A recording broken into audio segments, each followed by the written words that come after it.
Hi everyone. Today we are going to talk about the Ice Lady of Vienna, Austria, who is also known as the ice cream killer. A woman who murdered her husband and boyfriend, dismembering them with an electric saw, and then hid them in the cellar of her ice cream parlor, using ice cream containers. Our story takes place in Vienna, the capital of Austria. With about 2 million inhabitants, it is also Austria's biggest and most populated city. The city is situated in the eastern region of Austria, close to the borders with Slovakia, Hungary, and the Czech Republic. On June 6, 2011, a repairman was called to an old commercial building in Vienna, Austria. The building management received complaints of pipe leaks in their underground cellar. This cellar is shared by all the tenants in this building, which they use primarily for storage. It is partitioned into storage rooms for each tenant. Today, the building manager unlocked all the doors of each room for the repairman to find the source of the leakage. The repairman carefully checked each room one by one until they came to a room with many stacked ice cream containers.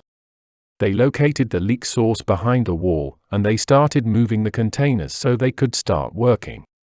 When they tried to lift the containers, they found them much heavier than normal, and one of the workers accidentally dropped one and made a loud bang on the ground. Everyone looked over. They saw the ice cream container cracked open and filled with cement. In the cracked cement, they see a human feet. The police arrived and sealed off the perimeter to conduct an investigation. Many people and business owners are blocked outside the commercial building. Everyone is busy gossiping about what happened inside the building. Some speculate that it may be an accident, while others believe it could be a simple prank. One woman stood quietly still in the middle of the crowd, her face as white as a sheet and her eyes wide with anxiety. As soon as news broke about the discovery of dead bodies in the cellar, the woman slowly retreated from the crowd. This woman is Goidsargi Estibalis, Carranza Zabala, later known as the Ice Lady and the Ice Cream Killer. We will just call her Esti here. Esti was born in September 1978 in Mexico. Her father was a news reporter who campaigned against governmental corruption. He published articles that exposed the unethical behavior of government organizations, which eventually made him a target. Esti's family had to flee to Barcelona, Spain due to the threats they received. At the time, Esti was only 5 years old. Her father was facing difficulties starting over in Barcelona. He was struggling to find a stable job to provide for his family, as they had to leave everything behind in their home country. And the stress slowly turned him into a furious and controlling man. Esti's childhood was marked by her father's changing behavior. Despite being only 5 years old at the time, she was exposed to her father's anger and control, which affected her upbringing. Esti has developed into a submissive and quiet girl as a result of her father's behavior, and she struggles to express herself and assert her own needs and desires. According to herself, she has fantasized about hurting and killing her father many times in her childhood. Esti has always yearned to have children and be a mother. She believes that she would be a better parent than her own father, and wants to provide her children with the love and care that she never received from him. She had a boyfriend during her 4 years at the university, and she thought she would get married and start a family with him. However, the relationship ended badly, and Esti felt betrayed and heartbroken. She became increasingly unhappy and resentful toward her ex-boyfriend, and the idea of cutting the brakes on his car often came into mind. Terrified by her own sinister thoughts, she left for Germany to start her new life. When Esti first arrived in Germany, she worked as a babysitter before eventually securing a full-time position in an ice cream shop. She experienced constant bullying and humiliation from her supervisor while working at the ice cream shop. The bullying, combined with the stress of starting a new life in a foreign country, caused Esti's mental health to deteriorate even further. As a result, she began looking up ways to burn down the shop on the internet. When she was at her lowest, a man entered her life and offered her love and support. This man rekindled her hope, and she eventually abandoned her plans to set the shop on fire. His name was Holger Holtz, an ice cream machine salesman. In the year 2002, Holger enters the shop to promote his products. The moment he saw Esti, he fell in love with her. And Esti found herself drawn to Holger's kindness and genuine interest in her. Despite the 15-year age gap, they started dating and eventually got married after a few months. Esti thought she had found her soulmate, but little did she know that their relationship would take a dark turn. Their relationship started to deteriorate when Holger became increasingly controlling and possessive. Holger's behavior became more and more abusive, and he began verbally abusing Esti. He started taking her money and even confiscated her passport, so she cannot escape him. Due to her father's influence on her growing up, Esti finds it difficult to oppose Holger. This abusive relationship goes on for 3 years. One day, Holger told Esti he wanted to leave Germany and start his own ice cream parlor in Austria. Esti was hesitant at first, but eventually agreed to go with him, after Holger made a commitment to have kids after they had settled down. They bought over an ice cream parlor in Vienna. However, she soon realized that the abuse continued even in Austria. Esti had hoped that moving to Austria would bring a fresh start for their relationship, but unfortunately, it did not. Esti has to do all the work in the ice cream parlor by herself, despite the fact that they had agreed to run it together. And Holger would take away the money she earned and spend it on himself, leaving her with nothing. And his promise to have kids was just an empty one, as he never seemed interested in starting a family with her. She lived in constant frustration and exhaustion, feeling trapped in a situation that was supposed to bring her happiness and fulfillment. One day, a refrigerator salesman called Manfred walks into Esti's shop. Just like Holger once did, Manfred fell in love with her the moment he saw her, and Esti sees in Manfred a glimmer of hope and a chance for a new beginning. As they start to talk, she feels a connection with him and begins to see that there might be a way out of her unhappy marriage. After several meetings, Esti and Manfred start a romantic relationship behind Holger's back. 2 years later, Manfred talked Esti into divorcing Holger. With Manfred's encouragement, Esti finally found the courage to leave Holger. Surprisingly, Holger agreed to the divorce. However, Esti realized that nothing had changed after the divorce. Even after their divorce, Esti and Holger continued to live together, because she couldn't afford to leave the home they shared and he wouldn't leave either. And Holger's abuse had not stopped. Because they co-owned the ice cream parlor, she still has to work days and nights at the shop, while Holger takes most of the profit. Esti's situation is very difficult, as she is trapped in an abusive relationship and cannot escape due to financial constraints. One day, Esti returned home from work, and as she entered the house, Holger started shouting at her and blaming her for everything that went wrong at the shop.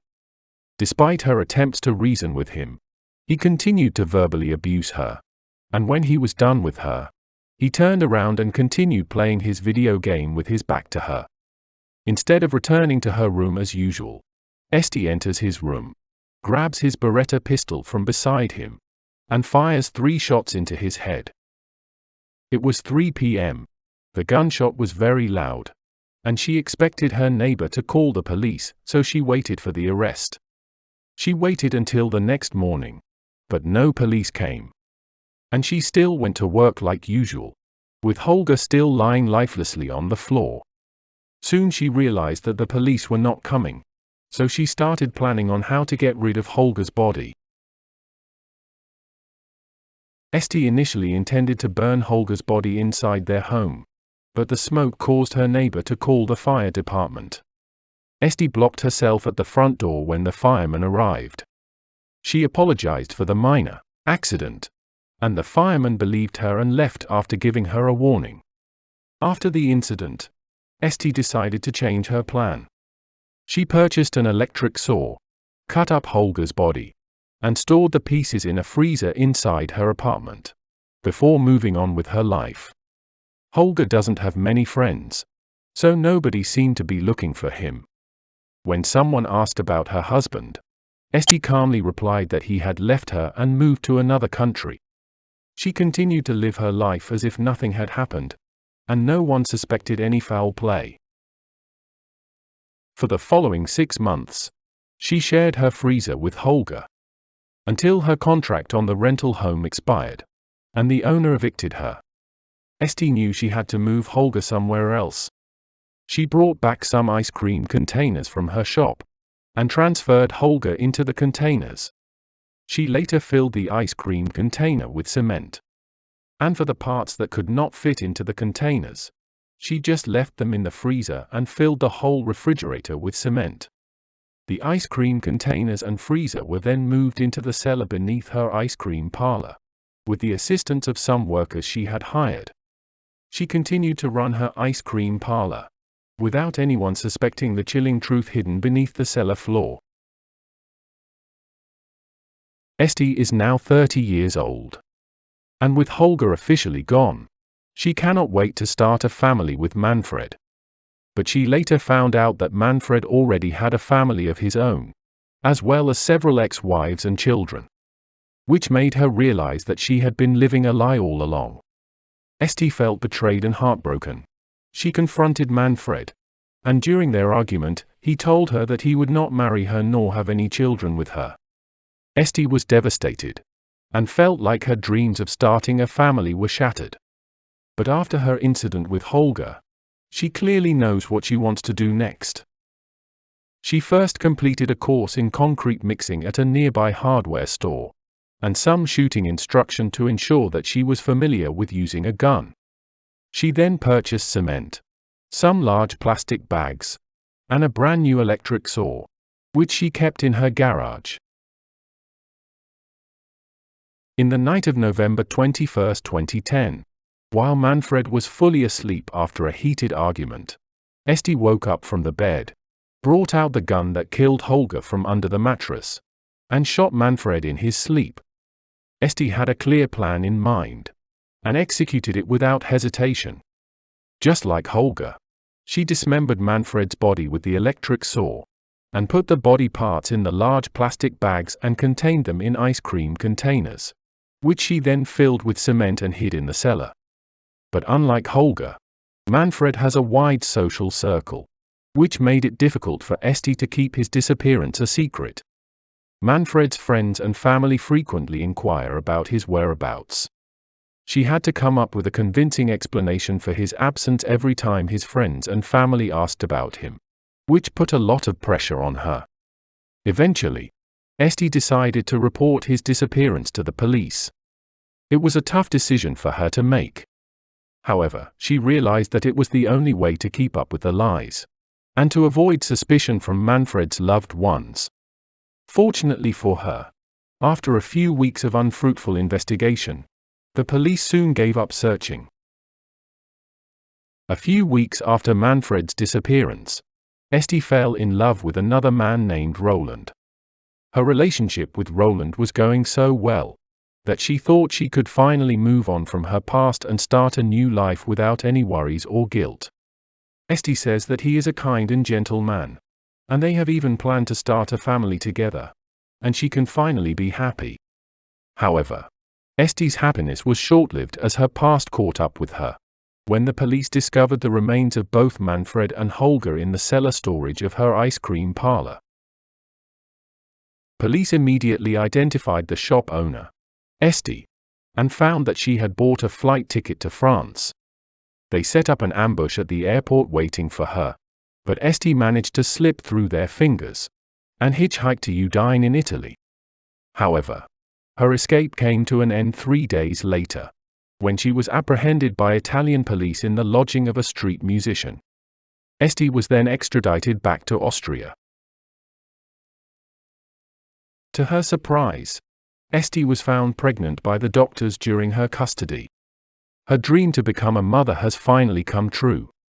In the year 2012, she married Roland in prison, and their baby boy was born in January of the same year.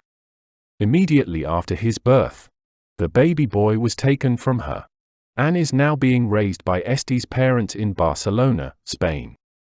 6 months later, her trial started. She made a full confession to all her charges. During her trial in 2012, court psychiatrist Adelheid Kastner said there was a higher than average chance Esti would kill again, if she were ever set free. On November 23, 2012, she was sentenced by Chief Prosecutor Petra Frey to life in prison without the possibility of parole, making her the first woman in Austria to receive such a sentence. Esti served her sentence at the Schwarzau Women's Prison in Austria. 5 years later, in 2017, she is moved to a special male prison in Asten, Upper Austria, because she is deemed too dangerous for the women's prison. Reports said she intends to apply to be transferred to a prison in Spain, in order to be able to see her son regularly. While in prison, Esti wrote 2 books about her life. All the profits from the books will go to her son. The books were a way for her to cope with her situation and provide financial support for her son's future. Esti's story is a tragic one for both her and her victims.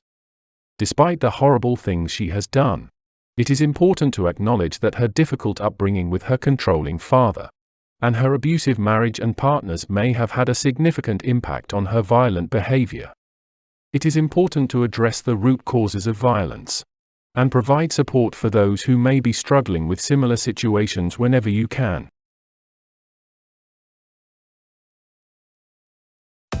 This is the end of my video. If you like my video, please give it a like and subscribe. And feel free to comment and correct me for any mistakes in the comment section. Thank you so much for watching.